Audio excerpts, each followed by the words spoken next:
love it when the audience turns up and they're just so enthusiastic about this session. Hey everyone, how you doing? I'm Gerald Pauschmann, the host of The Point TV, and today we're going to be talking about something that I think is pretty close to everyone's heart here. I mean, when we talk about stress and anxiety, we are in this era where we are just so bombarded with things that may get us into a situation where we would be a little bit stressful. And we have two experts in the field, and I want to introduce you to Drs John and Judy Hinwood. Welcome to the show, guys. Thank you. Thanks, Gerald. Now, Judy, you're the author of Stress to Strength. It's something that we're going to be talking about today.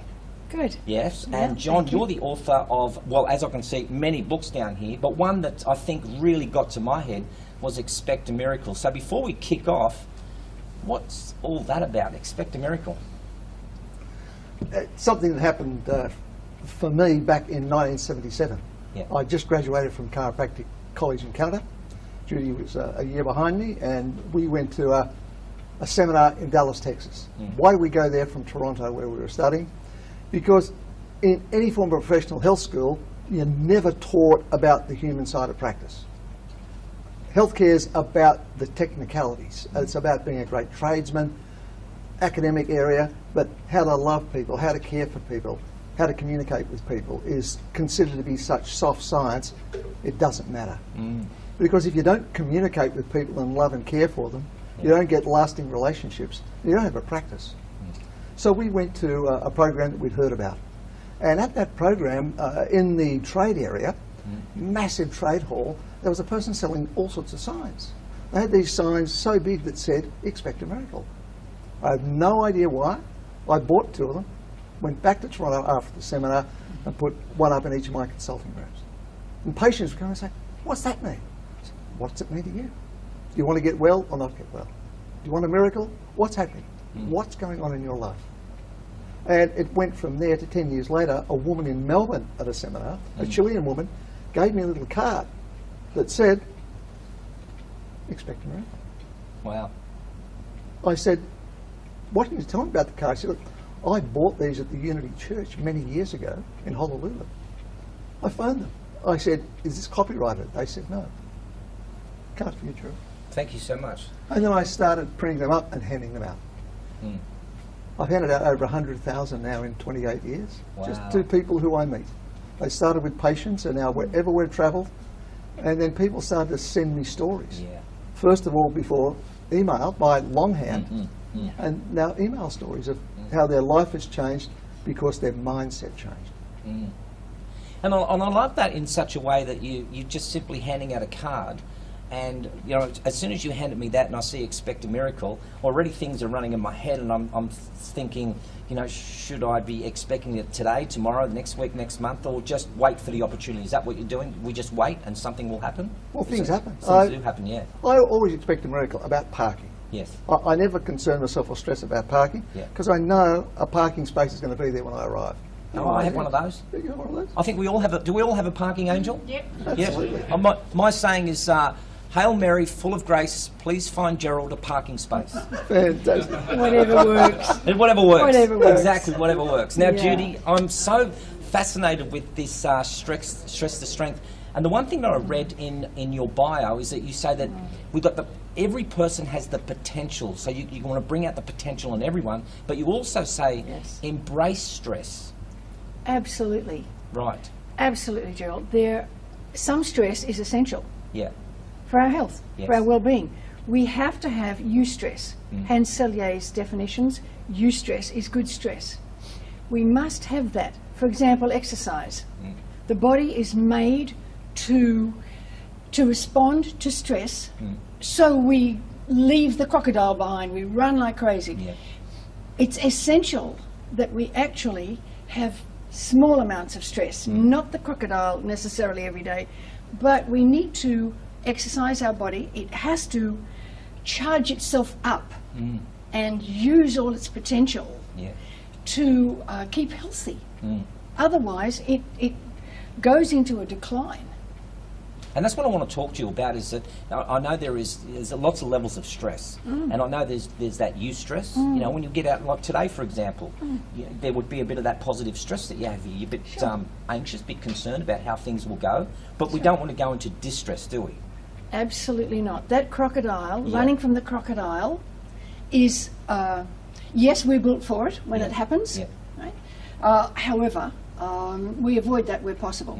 Okay? Of course, there is another category of overstress, where we have too much stress. For example, we are using computers in bed. We take a laptop to bed, okay, and we overstress ourselves. When bed is actually for sleeping, we have to rest. There is 7 to 9 hours of rest we have to have, so the body can clean itself up, heal itself. The mind does its reorganization and sorting and filing from the day. So if there's overstress, is there understress? There is understress. Ah, maybe there I like is that. understress. Maybe I like that one. Exactly. That's, people get bored, is our word for understress. People go to a job that they don't like. Yeah. Okay. They sit there bored. Their bodies slow down. The nervous system says, ugh, the brain slows down, under stress. It's unhealthy. It's so not good. So, John, how did you get started in this business? Joel, I'm going to jump back to please, understress for a moment. Yes. Understress can be a death knock. Now, with redundancies, with things happening, people can be of that age, maybe 55 plus, and they're made redundant. They get a great payout, but emotionally they can't share that with their family. Right. So they'll go off, because now a mobile phone, one of these things, most people use this. You don't have to go through the switchboard to get somebody. You get them directly. So they can go off with their laptop, with their phone, spend the day in a coffee shop, turn up at home at night, and the family believes they've gone to work. And people can do that. But we know, for instance, in the US, the average lifespan of a corporate executive on retirement is 18 months. Wow. A colleague of mine was speaking to a group in the Australian Tax Office, I won't say which city, and he used that stat. And he said someone stood up and said, here, it's 9 months. Because if someone's working at a tremendous pace and they're overstressed continually, their cortisol levels aren't dropping at night. Cortisol can just be pumped out, then their system starts to deteriorate. Yeah. So what can happen, those people, it's not shutting off, it's pumping it out. Death can be there because they've got nothing else to do. They've gone from here to there. Yeah. And I think I'm so pleased that we're here today, because today could be the day that somebody watches this and says, you know, when I opened up with, you know, we want to embrace stress, and I'm sure we'll come up with some simple techniques that we can use today. And that's a great analogy of what you were using, or Judy, what you were using before about the crocodile, you know, the fight or flight responses that we have. But I guess what I want to know is that you didn't wake up one day and then just go, oh, what are we going to do today? I don't know. Chiropractic is kind of like not that thing I want to do anymore. Let's take up Stress Management Institute. How did it start? We sold our, we moved out of active practice back in 1994, and we'd already started a company called the Centre for Powerful Practices, and we worked with healthcare providers, mainly chiropractors, but other healthcare providers, helping them on that human side of practice. We decided to sell it to 7 of the people we trained, over a group of people, and then we thought, take some time out. They said, look, we need you for 5 years. So in that 5 years, we worked 10 hours a month for them. We started to think, well, what's next? And we saw that we developed a large number of tools and strategies in the area of stress management with stress practitioners, because healthcare practitioners can get very stressed. And then we thought, well, the world's stressed. We looked in 2012, in Australia, $30 billion was spent on stress management. The US, over $300 billion. Wow. Numbers going up. And presenteeism, that's where people really don't want to be there, another 27 billion. So we thought, here's this massive arena, and nothing's working. We've got some tools and strategies. Let's now explore how we could support people, we could support the corporate world in simple, sustainable self-care tools and strategies to overcome stress. We are only just scratching the surface of this wonderful topic that I think is going to help so many people. When we come back from the break, I think I'm going to be asking them about what are some of those tools and strategies that we can use on an everyday basis. See you soon.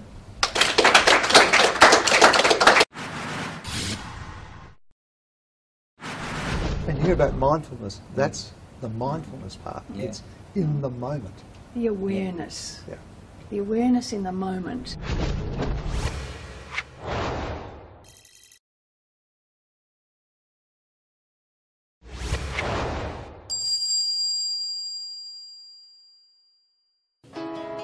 Hey everyone, Gerald Pauschmann here. You know, being the host of the Point TV allows me to listen to people like you and me who have incredible, inspiring, and sometimes sad stories. As the presentation coach, I can help you present your story the way it deserves to be told. So why not get in touch with me via the link below and let me tell your story the way it deserves to be.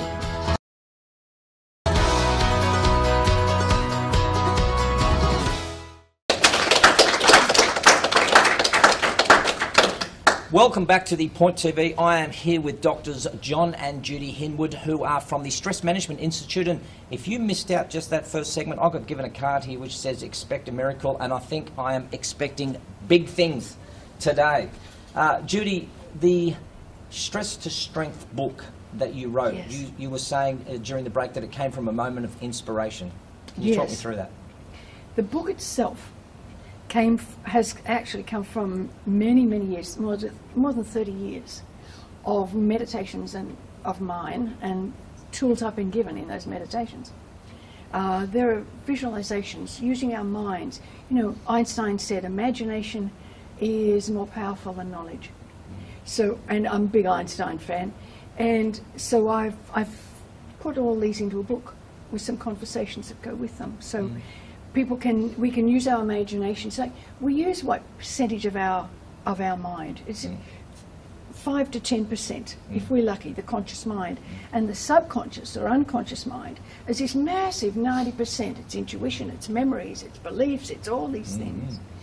And these tools and strategies are tools and how to access that and create calm, what I call clear calm. Peace in the moment. And that's the aim of the book. Yeah, we miss that a lot, don't we? That peace, that being in the moment. You know, and you know, I don't know a lot about anxiety or stress. I don't know much about it, but I do know that anxiety is the irrational thinking that you think something may happen. And you think something is real. Is real. When it's actually not. So that calming thing, being in the moment, I think is extremely important. May I go back? Clear calm. Yeah. Where is this real? Is this logical? Is this actually happening? Is it happening? Yes. In the moment, what can I do about this? Yeah. Brings clarity and calm. And you hear about mindfulness. That's the mindfulness part. Yeah. It's in the moment. The awareness. Yeah.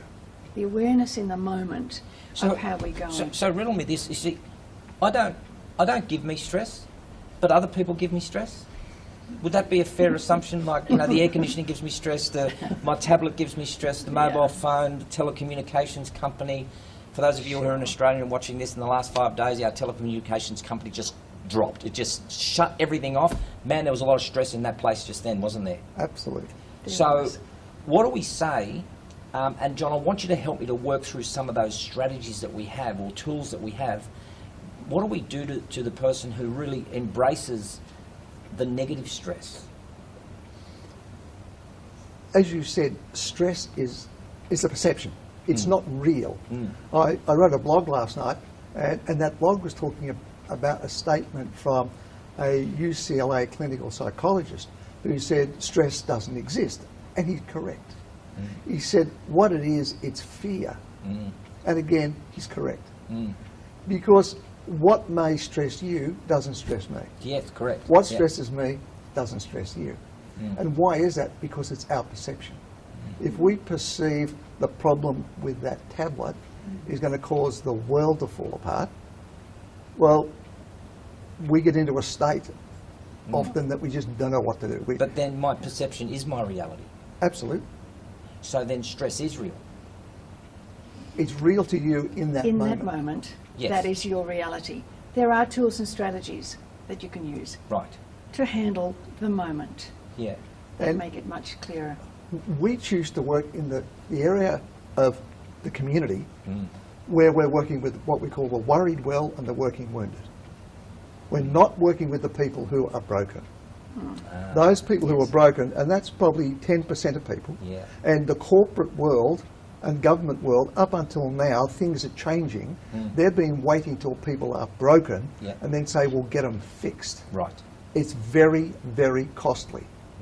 What's happening? Aches, sprains, strains and things, they're falling away. It's now stress-related illnesses that are causing a problem. So they've now got to open up and look, what can we do or what do we need to do? And we started this work 3 years ago, working with people, one-to-one with people and groups of public seminars. Yeah. Then we all of a sudden realised, heck, there's practitioners who want to learn this. And then we had corporate people turning up in the room and they said, look, we need this. Yeah. Our businesses are struggling because of stress. We need help. So now we're working in the corporate arena as well. Do you think, okay, I'm trying to say this as diplomatic as possible, do you think what happens is people will get stressed once the stress is presented to them, like this conversation, for example? This time last week, I'm actually calm, I'm relaxed, I'm in the moment, I'm having a great time. Then I meet John and Judy, and your topic is talking about stress. Now that stressed me, because it got presented to me. Do you think sometimes what happens is, even by the mere mention of the word stress, that can be a stressor for some people? Does that make sense? Am I making sense? Absolutely, you're Right. Because it's how they take it. Some people might think, well, maybe I should be stressed. Yes, that's it. Maybe I should be. There's something wrong with me because I'm not. And there is nothing wrong with somebody. Because I did your test online. You know, Oh, good. Yeah. your evaluation test. If you go online, folks, it's great. You go and you evaluate, test it. I got 668. What does that mean? It said over 300. Said something like, you're in a lot of, you're going to be sick, man. I'm really glad we're talking But I with was you, Gerald. honest. Yeah, I'm really glad. That's right. I'm really glad. Do you want a drink of water? Do you want? Yeah. But what does that mean? Because I was just being honest. Because some of the questions there, you know, a death of a loved one, a spouse, changing jobs, careers. But remember, it Yes. says in the last 12 months. There's a Yes. qualifier there. Yes, this was in the last 12 Well, you've months. had a heck of a 12 months, is all I can say. But what I'm saying is, I think you really hit the nail on the head. A stress for some persons may not be a stress for me. Yes. Like if there was a question there, sickness of an animal, or Wi-Fi gone down, then you're on the money now. But a death, and I know this is going to sound like you're cold, Gerald, but a death of a friend or a spouse or a family member really didn't register. I know everyone's looking now. It didn't register. Like I know I'm sick. We're all I'm kidding. we're all different. Yeah. That test has been around for a very, very long time. Do you remember when, John? 87. 87. The reason is it's got extremely high reliability. Reliability, yeah. Very, very reliable in the outcomes. Now, as you said, for somebody, you may be very happy that a loved one has passed on. Because If they were I see what you're saying, yes. if they were in awful pain, this has been known to okay. happen. Yes. If they were in trouble, real trouble, then you Yeah, may that be makes okay perfect with sense. that. Yes. And you may be okay with death. You may be very comfortable with that. Well, this And- person yeah. suffered from alcoholism, so that's why when it finally was the end, it was a relief. Yes. Not so much, thank God. Not you so know, much there was no stress. there was no pain endured in that moment. So, but the pain that they were enduring through that process. So I get what you're saying there. That made a lot of sense. But talk to me just quickly, because we need to take another break. But I want you to talk to me about maybe some simple tools that somebody can do when, say, I don't know, whether it's a manager or a work colleague, all of a sudden throws a bundle of work at them at 4 o'clock on a Friday afternoon and says, I need this by Monday morning. So what do we do? Gerald, we breathe. Right. First of all, I know, we all know to breathe, and take a few deep breaths is a part of our normal language.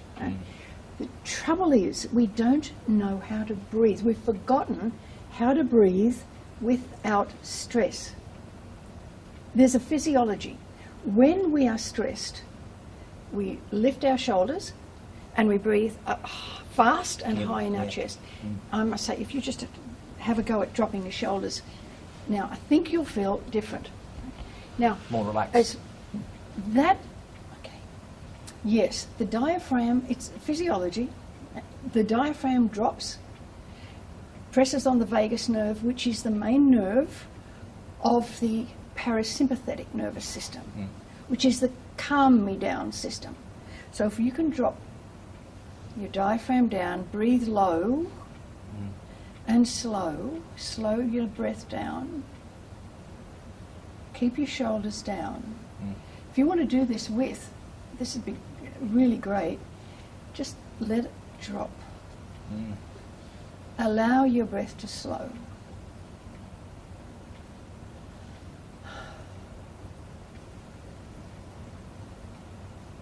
Then the parasympathetic nervous system is now dominant rather than the sympathetic. You've mentioned the fright-flight earlier, this one. Now we're running from the crocodile. If that doesn't switch off, right, tough. The body can't stop and heal itself and calm itself. The physiology can't clean the body. So it's the breath is absolutely the first key. Low and slow. We have to take a break. There are people out here who are breathing finally for the first... But seriously, they're breathing properly, aren't they? I think that's what you're saying, because I think this is very important. We're going to be right back from the break, and we have so much more to be talking about. See you soon.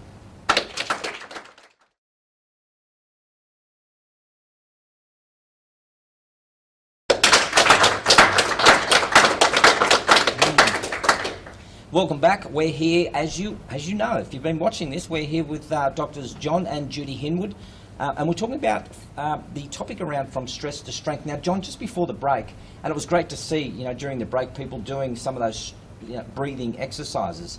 But just before the break, I spoke about, the manager coming in and throwing a whole bundle of work in front of them at 4 o'clock of a Friday afternoon.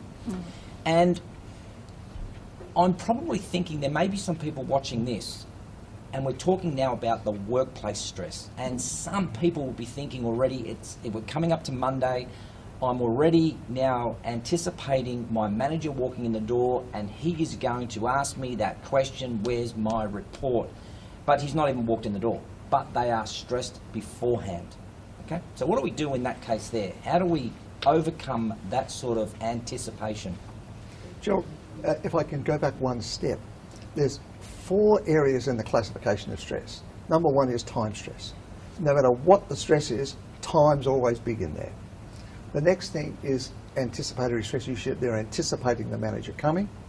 Then there's situational stress, the situation where they're engaging with him. And the last one is engagement stress, which is the thing that happens in the end. Now, something that a person can do, and we were doing a corporate training this past week, and there was somebody there from a very toxic work environment. And they said, I just don't know what to do. I don't know how to shield myself. So I said, when this person comes in who's very toxic and is really bombarding you and you just feel almost wiped out, you're so stressed, drop a Perspex cylinder down. Just a nice big cylinder, Perspex. It comes down, they don't see it, and what they're projecting bounces off that cylinder. You don't receive it in your persona. So when that bounces off, then your body, physiologically, emotionally, mentally, spiritually, is clean. It's not getting hammered.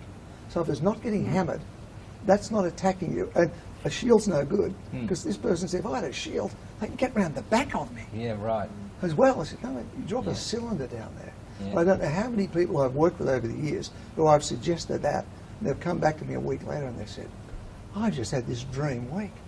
Whenever one of those people, those toxic people come near me, those drainos come near me, I drop the cylinder down and all of a sudden I'm in a different space. And then I find myself negotiating, look, it's not possible for me to get all that done. I can get this, this and this done. Let's have a look. What is it that has the highest priority? Yeah. Let's do the highest priority items and then we can do the others. Is that okay? And often these people who are toxic and very demanding, as soon as somebody comes back to negotiate, they're happy to do it. But they're used to running over or walking over people. Bulldozing people. Yeah. Yeah. Judy, it's a real shift in mindset here, isn't it? Exactly. That's exactly what it is. Is that what it is? That is exactly what it is. Do we have to train our mind to Yes. use that Yes. that metaphor of the cylinder over our head? That's an excellent tool. That really works.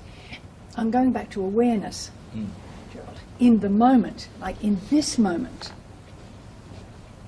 I have to be aware of what I'm thinking, right? What my emotions are, the words that I'm using, how I'm talking to myself, because thoughts are real forces.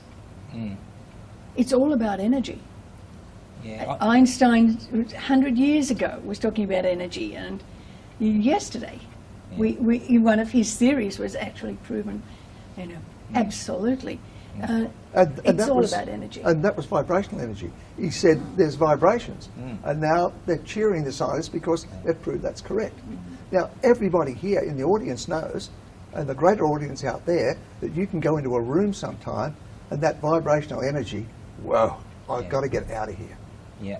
Or I go into a room and it's loving, caring, encompassing energy. Boy, I want to be here.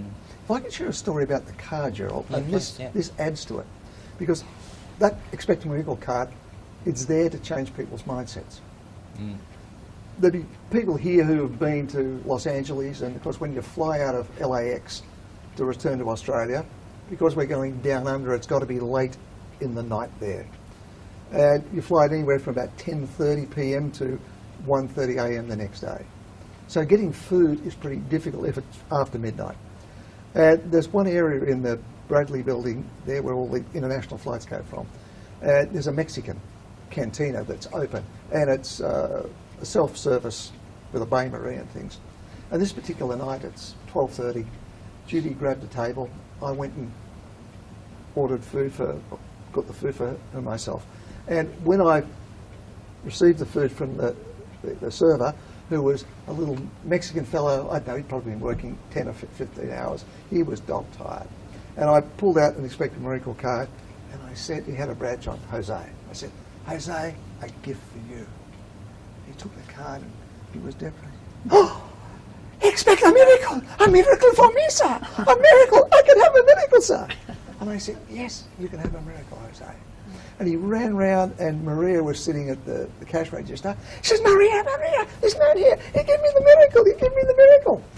So I said to Maria, would you like a card, Maria? Absolutely. She said, yes. So they're both really excited. And next thing, out comes Pablo from the back and Juan, and they come out, what's his miracle? Would you like a card?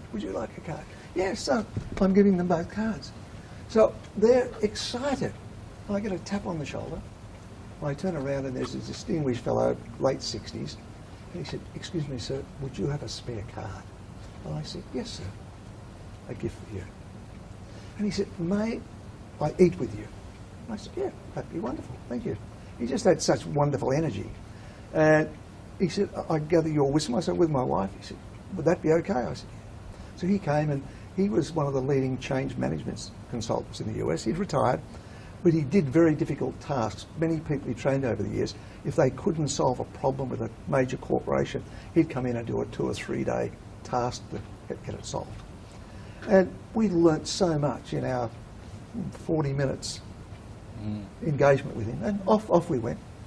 3 days later, I received an email. And I'm reading the email, and tears are just pouring out. And he related to me in the email that he owned homes in numerous countries. He had a garage full of cars, a plane. He said, more money than I can ever spend. I have a wonderful life, but a month ago my wife of 35 years left me.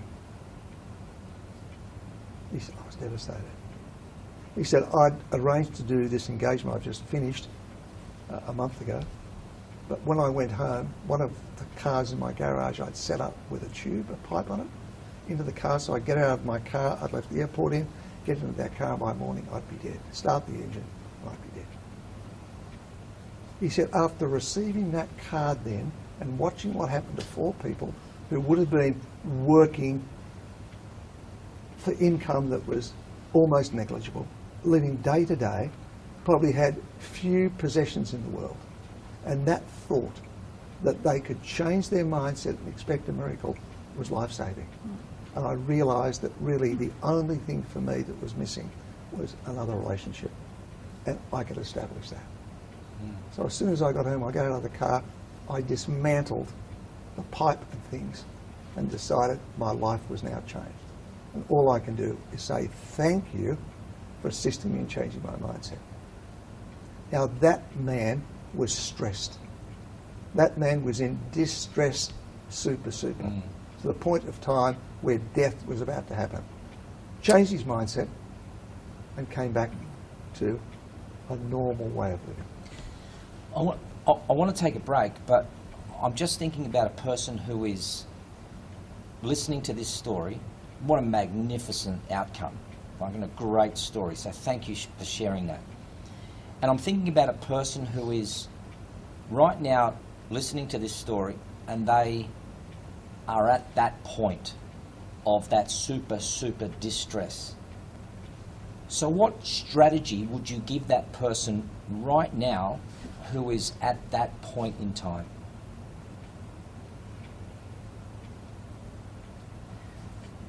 There are many. There are many tools and strategies. Given that we don't have qualifications in psychotherapy and so on, and we don't pretend to treat those people, we have tools and strategies that assist in the moment. Right. To bring calm and ease, quiet, time for reflection, and an understanding that decisions made now can make a difference. And it doesn't have to be huge. They can be simple tools and strategies. Small steps. Just sit, reflect, get some help. Get help. We never have to be alone. Right? Why so many of us think we have to be alone and that we are alone is a mystery to me. Because I don't believe that we can be alone in a world where we all come from a source. There has to be some way we are connected to one another. So reach out, find some connection, and learn some tools and strategies that will do until you get deeper and deeper with some more help. Gerald, they've found that the higher our level of gratitude, the lower our level of stress. And people who live in an arena of high gratitude, where they give without ever expecting anything back, it's giving unconditionally, then their life starts to change. A simple tool. Go and visit with old folks, people who are ill, cuddle babies, do something for somebody else. It seems to switch on, well, it does switch on different hormones. So we get out of our own negative, difficult hormones. We switch on within ourselves hormones that help ourselves into a very different state, and it can be fast. Yeah, and I like what you said, John, is not expecting anything back in return. So you do it for the gratitude of self, of the joy that comes, that we create within ourselves. I love it. And often, if people don't have anything, an animal's great. I wrote a blog a couple of weeks ago about now there's hardcore research out saying if you own a cat, you've got a 40% less chance of having a heart attack. Now we know the dogs. I'm fortunate. I walk Brisbane's Mount Cootha with a team of blokes every week, a few times a week, and lots of dogs. And we know that dogs are great supporters in us producing oxytocin. Now I'm saying us. 10 years ago, only women they thought produced oxytocin who were lactating, right, to bring the milk down. Now I know everybody does, and animals do as well. Great research has recently done in Japan where they know that people who have dogs, when the dog looks at them and they smile at the dog, both are secreting more and more oxytocin. We know in hospitals now, in rest homes, animals are a great source of love and care to people who don't really have anybody in the world, but an animal supports. So animals are great supporters of helping with oxytocin, endorphins, 3,000 times more powerful than heroin. We produce them upstairs here, 24/7 in our drugstore, and we can send them out. I'm smiling, you're smiling back. Serotonin's being released by both of us. Wonderful. Beautiful, beautiful hormones that take stress from here and just drop it down. Our mirror neurons are working overtime. Absolutely. Well done, sir. I tell you what, I know everyone is running out right now to head out to the animal shelter. Stick around. Don't go out there just yet. We'll be right back.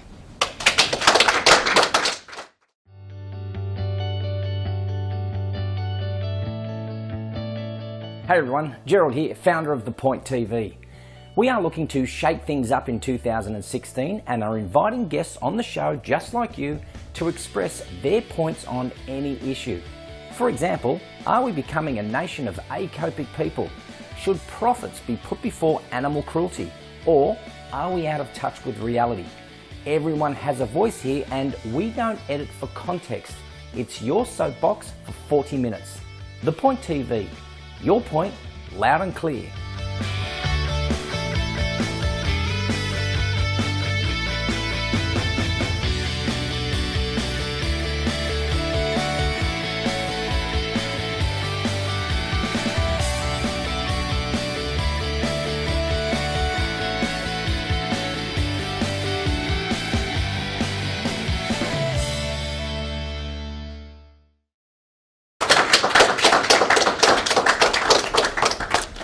Welcome back. Hey, John, I wanted to ask you, I know I was being a little bit flippant earlier on when I said that, I don't get stressed, but I do want to ask, what if I'm in denial of stress and I'm not actually acknowledging? I think there was a famous psychologist that always says, you can't change what you don't acknowledge, something like that. So what are maybe some of the signs that I might be in denial of my own stress?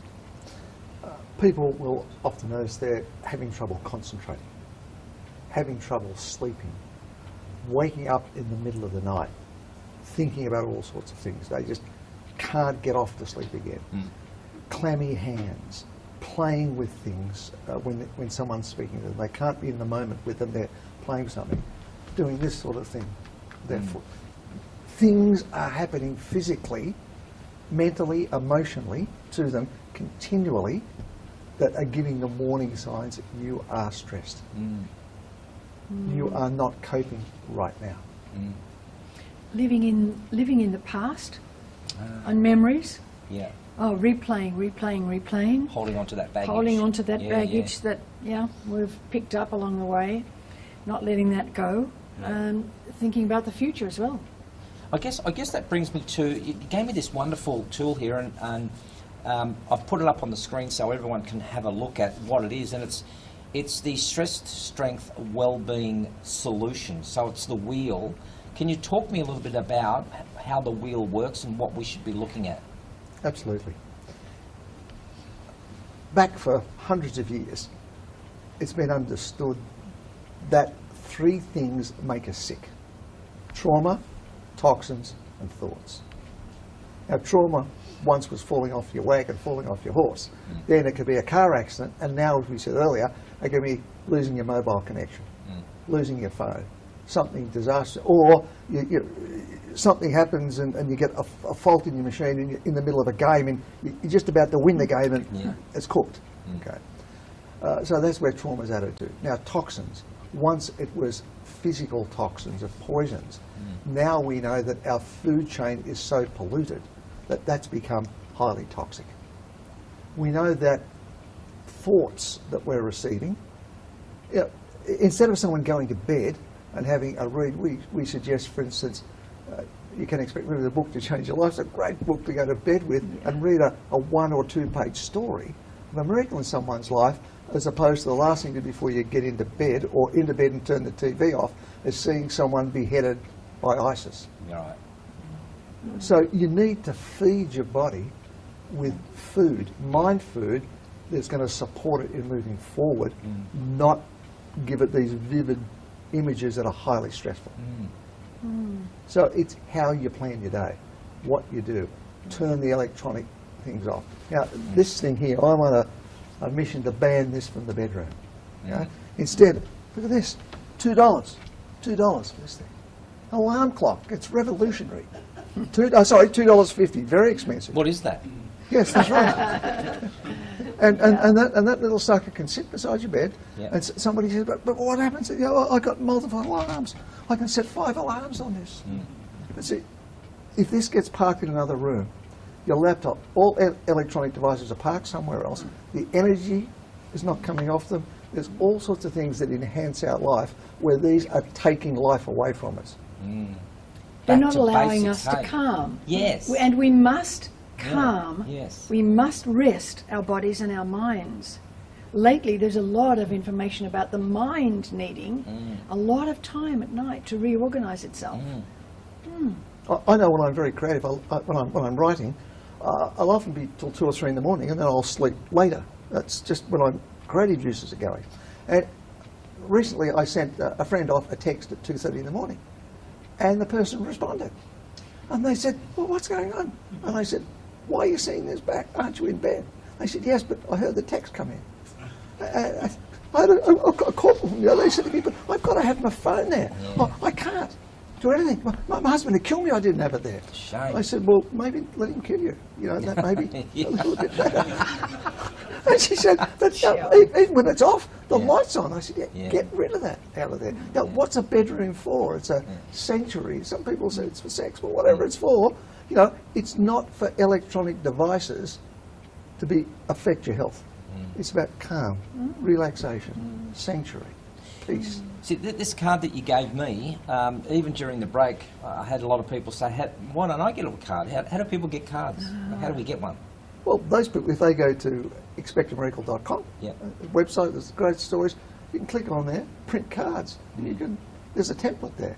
You can print cards off and hand them out. Yeah, off and hand them out. Here, we've got cards for everyone here today, and that's Spectrum Miracle, the book to change your life. We've got a copy here for everyone today, too. Oh, for everyone. Everybody. Round of applause, come on.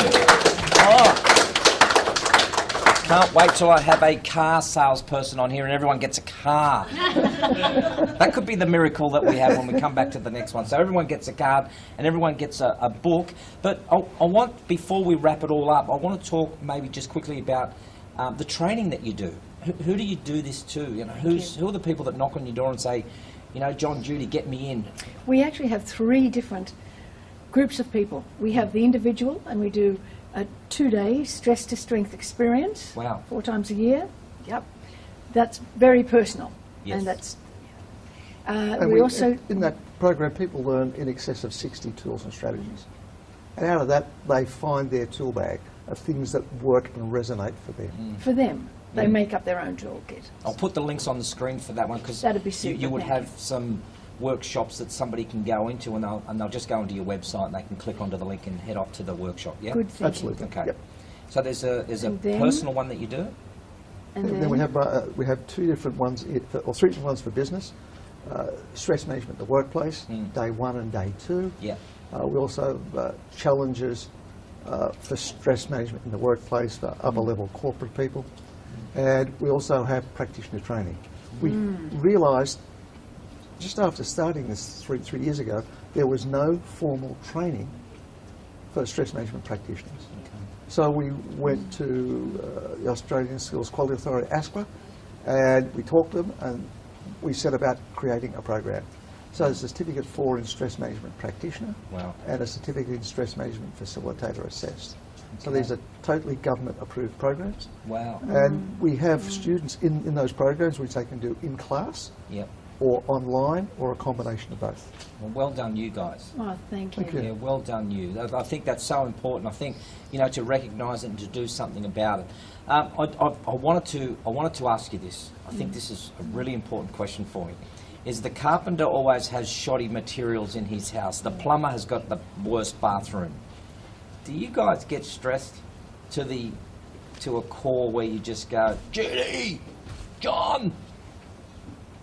Technology stresses me. Yeah? Yep, I'm just not very good at it. Yeah. It stresses me, true. I can have meltdowns around technology. But apart from that, no. And sometimes I think to vent is a healthy thing, if it really is rough. Yeah. Vent? No. We had a funny situation this week. We were locked out of our hotel room in Sydney. We both took our gear out to the pavement. The door closed behind us with some of the gear, including the computer, still in there. And the course notes. And for the course students. notes were in there. Nice. And we were due at the venue. So, no, we've got tools and strategies. We breathe. Yeah. That was the first one. We just stood there on the we're in Potts Point boutique hotel, and I just dropped the key at the front desk. There was no one there for 50. We weren't there. Getting a cab at that time of the morning in Sydney is very tough. So we just had to practice our tools prior to going to our engagement. They come naturally now. Yeah, I mean, we've been doing this for so long, so many years now. And your stress? What would be your big stress? You got one? No, I find most things, I just look at it and go with it. And whatever happens, happens, because I believe that that's meant to happen to give me an experience. Well, it's been a wonderful experience here, and I'm greater for my learning that I got from you two today. So will you please put your hands together for Drs John and Judy Hinwood. Now, if you have a story that you would like to share, I am sure John and Judy would love to hear that story. You can contact them through their website or even just simply give them a call. The links are on the screen. But even more so, would you like to be a facilitator or a practitioner in this field? Again, a simple email to either John or Judy, and again, the links are on the screen, and they can walk you through the process, and who knows, in your town, in your city, in your suburb, you could be hosting one of these programs. So please do yourselves a favour and also share that whole story about dealing with the stresses in people's life. Become a facilitator, become a practitioner. Even better, if you would like to join me on The Point TV because you have something of interest to tell the world, well, why not just click on the links? Everything's on the links nowadays. Just click on the link and you will be sitting here, who knows, in the next couple of months, and we could be sharing your story to the world. Thanks for watching.